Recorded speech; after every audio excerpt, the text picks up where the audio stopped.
मराठा आरक्षणासाठीचं उपोषण आंदोलन तात्पुरतं स्थगित करण्याची घोषणा आंदोलनकर्ते मनोज जरांगेंनी केली आहे। 3 मार्चपर्यंत हे आंदोलन आता स्थगित करण्यात आल्याचं जरांगेंनी जाहीर केलंय। आंतरवालीसह राज्यातील आंदोलनाविरोधातली दडपशाही थांबवण्यासाठी आणि सगळे सोयरे कायद्यासाठी आजपासून पंतप्रधान राष्ट्रपती यांना ईमेल करा असं आवाहन जरांगेंनी मराठा समाजाला केलंय।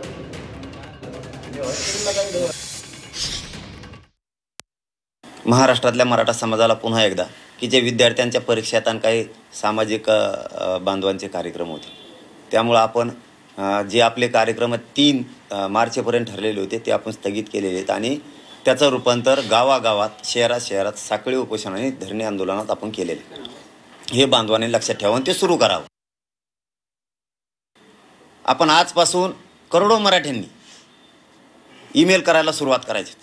राष्ट्रपती पंतप्रधान अमृत नोनी आर्थो प्लस ये एक प्रूवन फॉर्मूला है। इसमें मौजूद नोनी फल के गुण और आयुर्वेदिक जड़ी बूटियां शरीर को जरूरी पोषक तत्व देने के साथ साथ हड्डियों और जोड़ों के घिसने, उनमें होने वाले सूजन और दर्द को रोकने में मदद करता है। दर्द मुक्त जीवन के लिए अमृत नोनी आर्थो प्लस। महाराष्ट्राचे राज्यपाल आणि मुख्यमंत्र्यांना आंतरवालीसह महाराष्ट्रातील मराठा समाजावर सुरू असलेली दडपशाही सरकारकडून थांबवा आणि सगळ्या सोयऱ्यांची अंमलबजावणी करा। हे सगळ्यांनी ईमेल करोडोच्या संख्येने करायला सुरुवात करायची आजपासूनच। फेसबुकवरती आपल्या त्यांचे जे ईमेलच्या माध्यमातून तुम्हाला जसं जाता येईल सरकारच्या वेबसाईटवर त्या पद्धतीने आपण सगळ्यांनी जावं।